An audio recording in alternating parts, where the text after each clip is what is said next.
Hey guys, welcome back to my channel. So we'll be reacting to Court TV, and this one is death sentence for Wade Wilson, strangle women for murder. But guys, I wonder, is this guy, this Wade Wilson, is he okay upstairs? Like, is he normal, or all these things he's been doing is due to drugs? Because I don't understand how a normal human being will take another person's life just like that, just to do experiments, just like that. Those ladies did nothing to you. It's not that those ladies are your girlfriends. Nothing, just like that. But you ladies, please be careful of who you move around with. Oh.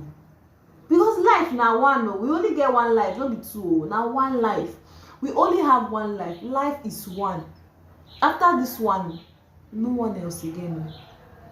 Anybody deceiving that life is two, better take care of yourself. It's not anyhow man you go out with. It's not anyhow man you do things with. Let's just watch how he was sentenced to death. Let's check it out.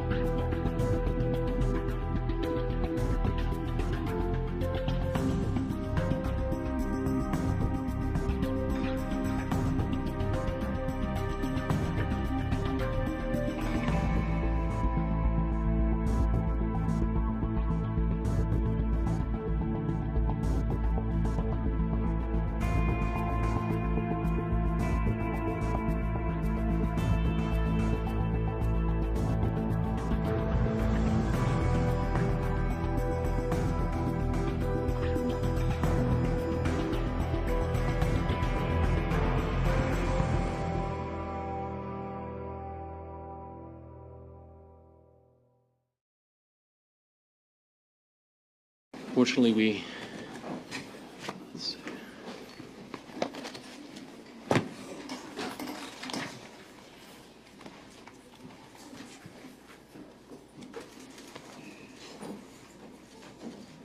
All right, let the record reflect that State's President, Defense Counsel, and the defendant are all present. We're here for sentencing. Was there anything else that the court needed to address prior to sentencing? No. No, no. All right. So I have considered all of the testimony and evidence, arguments of counsel, applicable case law, and statutes. I have prepared a written sentencing order, which I will file contemporaneously with the pronouncement of the sentence here today. I also have copies for the state and defense, which I'll hand out once I conclude. So in the state of Florida versus Wade Stephen Wilson, case number 19 CF 568,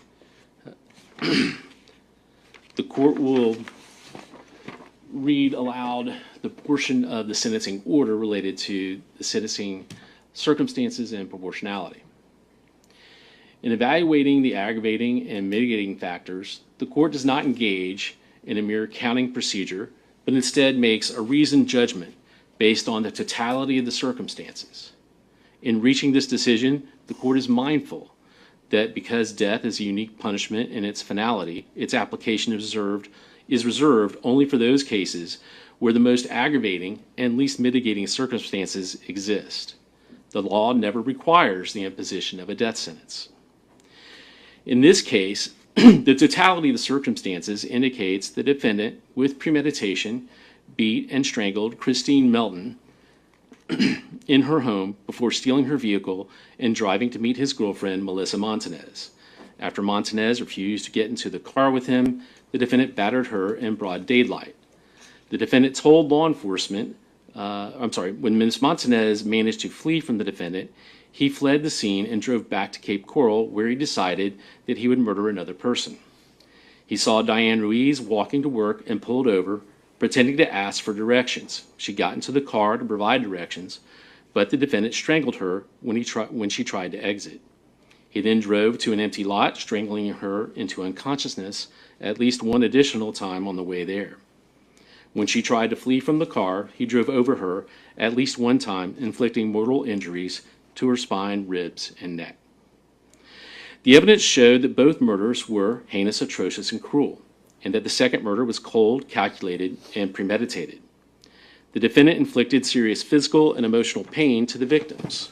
Moreover, the defendant committed the murders while on probation for prior felony convictions, and he committed 2 first-degree murders contemporaneously with each other and with grand theft of a motor vehicle, battery, and burglary of a dwelling. There were no statutory mitigating circumstances that were established, but the court considered the non-statutory mitigating circumstances presented by the defendant. Out of 13 enumerated non-statutory mitigating factors, the court found that 10 had been established. Out of those established, 6 were given little weight. The totality of the mitigating circumstances indicates that the defendant suffers from drug use from a young age, along with undiagnosed and untreated mental health issues of some kind. He felt abandoned by his biological parents, but had a devoted adoptive family who raised him in a supportive and loving environment. Defendant did not resist law enforcement when arrested and confessed fully to both murders. The court has further considered giving great weight to the advisory verdict of the jury, who recommended that the death penalty be imposed by a vote of 9-3 on count 1 for the murder of Christine Melton and a vote of 10-2 on count 4 for the murder of Diane Ruiz. The court recognizes that there is no mathematical formula for considering the aggravating and mitigating factors. It is not enough to... Yeah, the most annoying part of all these things is that this guy is not feeling remorseful. And what is all this dreaded tattoo on his body? Is it recently he just drew that, or... With me, if I'm even the girl or the girls and I see this kind of thing in his body, I'll run away. I will not even come close to him. Because he looks so scary. Is he an actor? Because see the way he's just sitting down, he's not even feeling remorseful. Oh my God, this is pure wickedness. This is one of the agents of Satan. Jeez. So human beings can be heartless like this. The number of aggravators against the number of mitigators. The court carefully considered the nature and quality of each aggravator and mitigator. Having reviewed all of the aggravating factors proven beyond a reasonable doubt and all of the mitigating circumstances reasonably established by the evidence, the court finds that the aggravating factors greatly outweigh mitigating circumstances. Given the facts of the case, nothing in defendant's background or mental state would suggest that a death sentence is inappropriate. This court's review of other reported capital cases has led the court to conclude that the death penalty is not disproportionate in this case. Under the totality of the circumstances and evidence, the court finds no basis to override the jury's verdict. The totality of the circumstances warrants that the defendant, Wade Stephen Wilson, be sentenced to death for each count of first-degree murder. Accordingly, it is ordered and adjudged that the defendant, Wade Stephen Wilson, be sentenced as follows. Count 1, first-degree murder of Christine Melton. The defendant is hereby sentenced to death. Count 2, grand theft of a motor vehicle. The defendant is sentenced to 5 years imprisonment in the Florida Department of Corrections. Count 3, battery. The defendant is hereby sentenced to 364 days in the Lee County Jail. Count 4, first-degree murder of Diane Ruiz. The defendant is hereby sentenced to death. Count 5, the burglary of a dwelling. The defendant is hereby sentenced to 15 years imprisonment in the Florida Department of Corrections. Count 6, petty theft. The defendant is hereby sentenced to 364 days in the Lee County Jail. The defendant is given credit for all time served on this case on all counts. All counts are to run concurrent with each other, meaning at the same time. All statutorily mandated fines, fees, and costs as announced on the record are imposed, and the defendant is committed to the custody of the Department of Corrections for execution of this sentence as provided by law.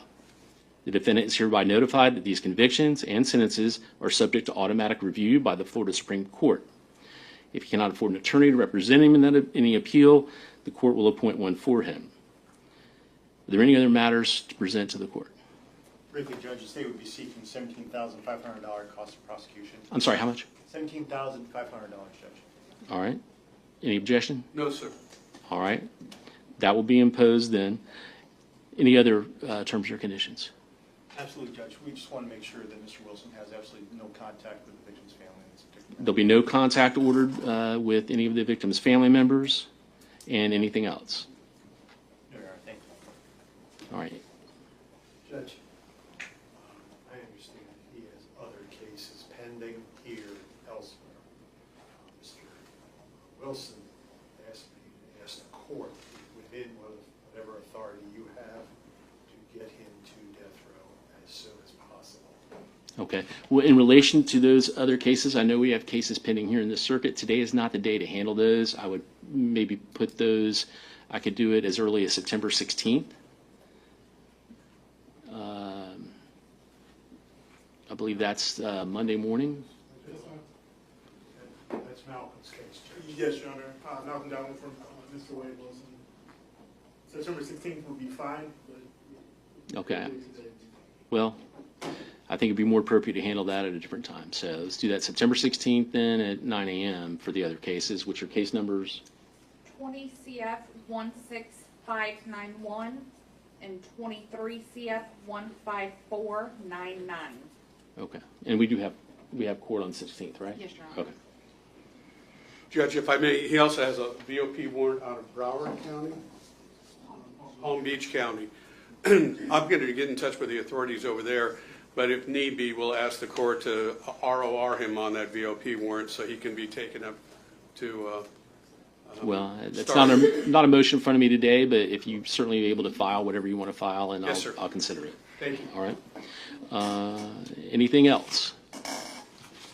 Not from the state judge. All right, sir. Then, Mr. Wilson, you will be fingerprinted and remanded to the sheriff's department. It'll be held without bond and for transport to the Department of Corrections when it's appropriate. If nothing else, then we're adjourned.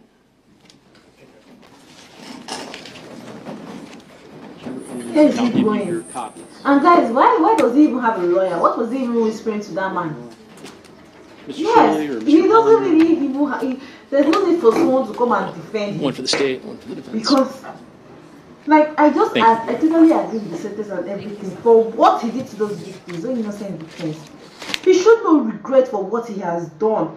This is sad. Oh God. He was not even respecting the families and the victim of their memories. Nothing. He just stood up. This is just so sad and annoying. My heart goes out to those young ladies. Like I said, my gender. Be cautious. It's not everything. It's not everybody you follow. It's not everybody you will follow. Try and be respecting yourself. Even if you go to a club, by me looking at him, does it not look scary? Who won't follow him? Me that can fear. Like any small thing, I have phobia.